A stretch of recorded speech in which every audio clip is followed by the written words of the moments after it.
வணக்கம் நேர்களே. ஐரோப்பிய செய்திகளின் இரவு நேர செய்திகள். முதலில் தலைப்புச் செய்திகள். பிரித்தானியாவில் திடீரென தீப்பிடித்து எரிந்த பஸ், அதிர்ஷ்டவசமாக உயிர் தப்பிய பயணிகள்.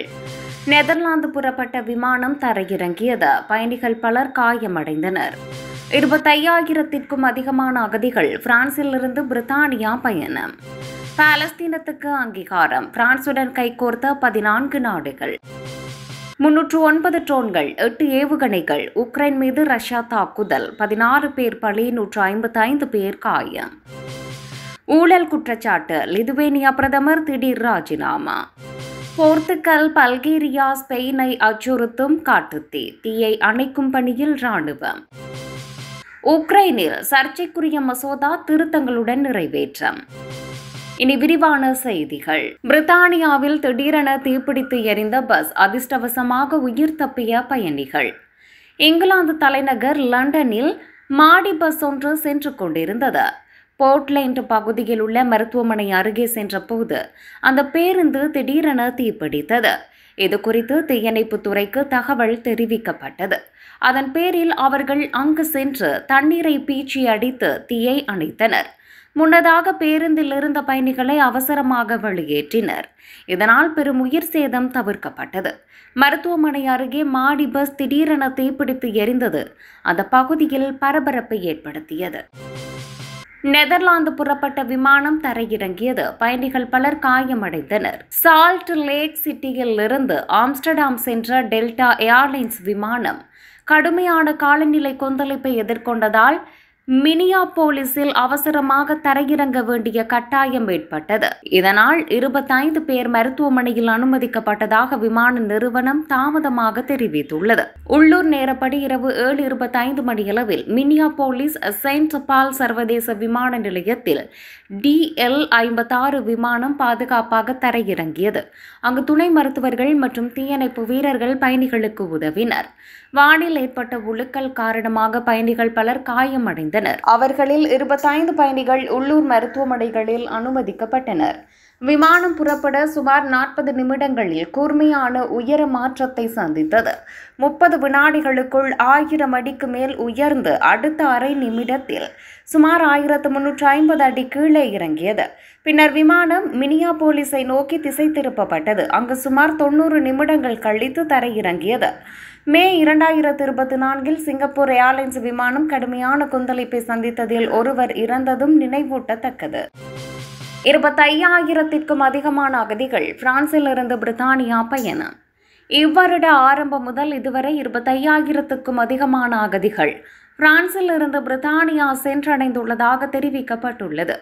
ஜூலை 30 புதன்கிழமை இரவு கலேயில் இருந்து 13 படகுகளில் 898 அகதிகள் பிரித்தானியாவை சென்றடைந்துள்ளதாக பிரித்தானியாவின் உள்துறை அலுவலகம் தெரிவித்துள்ளது. 2018ஆம் ஆண்டின் பின்னர் இத்தனை தொகையான அகதிகள் வருடத்தின் பாதி மாதத்தில் கடலை கடந்துள்ளதாக தெரிவிக்கப்படுகிறது. கடந்த வருடம் 25,000 எனும் எண்ணிக்கை செப்டம்பர் 22ஆம் தேதி பதிவாகியிருந்தது. அதேவேளை இவ்வருடத்தில் இதுவரை 16 அகதிகளின் சடலங்கள் கரை ஒதுங்கியுள்ளதாகவும் தெரிவிக்கப்படுகிறது. பாலஸ்தீனத்துக்கு அங்கீகாரம், பிரான்சுடன் கைகோர்த்த 14 நாடுகள். பாலஸ்தீனத்தை தனிநாடாக அங்கீகரிக்க உலக நாடுகள் முன்வர வேண்டும் என கோரிக்கையுடன் பிரான்ஸ் உட்பட 15 நாடுகள் கூட்டறிக்கை வெளியிட்டுள்ளன. நியூயார்க்கில் நடைபெற்ற ஐநா சார்ந்த வெளிநாட்டு அமைச்சர்கள் மாநாட்டில் ஸ்பெயின், நோர்வே, பின்லாந்து ஆகிய நாடுகள் உட்பட 15 நாடுகளின் வெளியுறவு அமைச்சர்கள் இந்த கூட்டறிக்கையை வெளியிட்டனர். பாலஸ்தீனத்துக்கு அரசியல் அங்கீகாரம் வழங்குவதே நீண்டகால சமாதானத்துக்கு வழிவகுக்கும் என அவர்கள் வலியுறுத்தினர். இந்த முயற்சியில் இன்னும் பல நாடுகள் இணைய வேண்டும். பாலஸ்தீன மக்களின் நியாயமான உரிமைகளை அங்கீகரிக்க உலகம் தயாராக இருக்க வேண்டும் என பிரெஞ்சு வெளியுறவு அமைச்சர் கேட்டுக்கொண்டார். இந்த நிலையில் அண்மையில் பிரெஞ்சு ஜனாதிபதி இமானுவேல் மக்ரோனும் பாலஸ்தீனத்தை அங்கீகரிக்க நேரம் வந்துவிட்டது என தெரிவித்திருந்தார். இதற்கு அமெரிக்கா மற்றும் இஸ்ரேல் கடுமையான எதிர்ப்பை தெரிவித்தன. இருந்த போதிலும் பாலஸ்தீன விவகாரத்தில் பிரான்ஸ் தனது நிலைப்பாட்டில் உறுதியாக இருப்பதுடன் தன்னுடைய நடவடிக்கைகளை வேகமாக முன்னெடுக்க இருப்பதாக தெரிகிறது. இந்த பன்னாட்டு ஆதரவு முயற்சி மத்திய கிழக்கில் நிலவும் பாலஸ்தீன இஸ்ரேல் முரண்பாட்டில் புதிய பரிமாணத்தை உருவாக்கக்கூடியதாக பார்க்கப்படுகிறது. 309 ட்ரோன்கள், 8 ஏவுகணைகள், உக்ரைன் மீது ரஷ்யா தாக்குதல், 16 பேர் பலி, 155 பேர் காயம். அமெரிக்க அதிபர் டிரம்பின் மிரட்டலுக்கு பிறகு உக்ரைனில் ரஷ்யா தனது தாக்குதலை தீவிரப்படுத்தியுள்ளது. தலைநகர் கீவின் பல பகுதிகளில் ஏவுகணை மற்றும் ட்ரோன்கள் மூலம் ரஷ்யா தாக்குதல் நடத்தியுள்ளது. கியூ மீது நேற்று இரவு முழுவதும் 309 ட்ரோன்கள் மற்றும் 8 குரூஸ் ஏவுகணை மழை பொழிந்தது. இதில் 16 பேர் கொல்லப்பட்டனர் மற்றும் 155 பேர் காயமடைந்தனர். இறந்தவர்களில் 6 வயது சிறுவனும் அவனது தாயும் அடங்குவர்.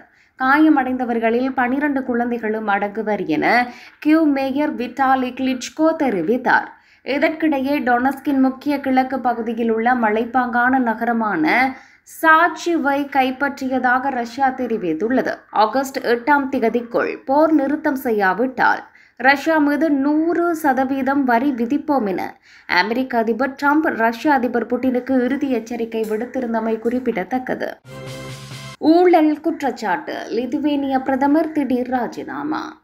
ஊழல் குற்றச்சாட்டு காரணமாக லிதுவேனிய பிரதமர் ஜின்டாடஸ் பலுகாஸ் இன்று ராஜினாமா செய்தார். ஐரோப்பிய பால்டிக் பகுதியில் உள்ள நாடு லிதுவேனியா. பழைய சோவியத் யூனியன் நாடான இங்கு கடந்த ஆண்டு அக்டோபரில் பார்லிமெண்ட் தேர்தலுக்கு பிறகு சமூக ஜனநாயக கட்சியின் ஜின்டாடஸ் பலுகாஸ் பிரதமராக தேர்வானார். அவர் மீது ஊழல் குற்றச்சாட்டு எழுந்துள்ளது. இது தொடர்பான விசாரணை மற்றும் போராட்டங்களுக்கு பின்னர் இன்று அவர் ராஜினாமா செய்தார். இந்த தகவலை லிதுவேனிய அதிபர் கீதானாஸ் நவுசேடா செய்தியாளர்களிடம் தெரிவித்தார். போர்த்துகல், பல்கேரியா, ஸ்பெயினை அச்சுறுத்தும் காட்டுத்தீ, தீயை அணைக்கும் பணியில் ராணுவம். போர்த்துகல், பல்கேரியா, ஸ்பெயின் உள்ளிட்ட நாடுகளில் உள்ள மலைத்தொடரில் பற்றி எரியும் காட்டுத்தீயினால் ஆயிரக்கணக்கான வனப்பகுதிகள் தீயில் கருகியுள்ளன. போர்த்துகலில் அரோகா மலைத்தொடரில் ஏற்பட்டுள்ள காட்டுத்தீயை அணைக்க ராணுவ ஹெலிகாப்டர் போராடி வருகின்றது. கேசரஸ் கிராமத்திற்கு அருகே வனப்பகுதியில் பற்றிய காட்டுத்தீ தொடர்ந்து பரவி வரும் நிலையில் 500க்கும் மேற்பட்ட மீட்பு படையினர் தீயினை அணைக்கும் பணியில் ஈடுபட்டுள்ளனர். மலையையொட்டியுள்ள கிராம மக்கள் பாதுகாப்பான இடங்களுக்கு வெளியேற்றப்பட்டு வருகின்றனர். பல்கேரியா நாட்டின் பிளாக்கோ கிரவுட் மலைத்தொடரில் கொழுந்துவிட்டு எரியும் காட்டுத்தீயை அணைக்க வானிலை சாதகமாக இல்லாததால் தீயை அணைப்பதில் சவால் ஏற்பட்டுள்ளதாக அந்நாட்டு ராணுவம் தெரிவித்துள்ளது.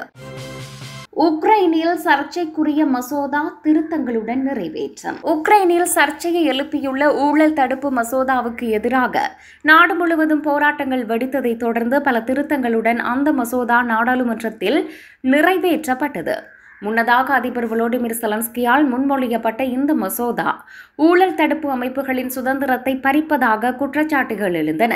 இதனை அடுத்து அந்த மசோதாவுக்கு எதிராக மனித உரிமை ஆர்வலர்கள் கடந்த வாரம் போராட்டம் நடத்தினர். ஐரோப்பிய யூனியனும் அந்த மசோதாவை கண்டித்தது. இந்த சூழலில் சர்ச்சைக்குரிய அம்சங்களை நீக்கிவிட்டு திருத்தங்களுடன் கூடிய ஊழல் தடுப்பு மசோதாவை உக்ரைன் நாடாளுமன்றம் வியாழக்கிழமை நிறைவேற்றியது. இதுகுறித்து செலன்ஸ்கி கூறுகையில், இந்த சட்டம் ஊழல் தடுப்பு அமைப்புகளின் சுதந்திரமான செயல்பாட்டை உறுதி செய்யும் என்றார். ஐரோப்பிய யூனியன் வெளியுறவுத்துறை அமைச்சர் காஜா கல்லாஸ் கூறுகையில், ஊழல் தடுப்பு அமைப்புகளின் அதிகாரங்களை உறுதி செய்யும் வகையில் சட்ட மசோதா நிறைவேற்றப்பட்டுள்ளது. ஐரோப்பிய ஜனநாயக மாண்புகளை உறுதிப்படுத்துகிறது என பாராட்டினார்.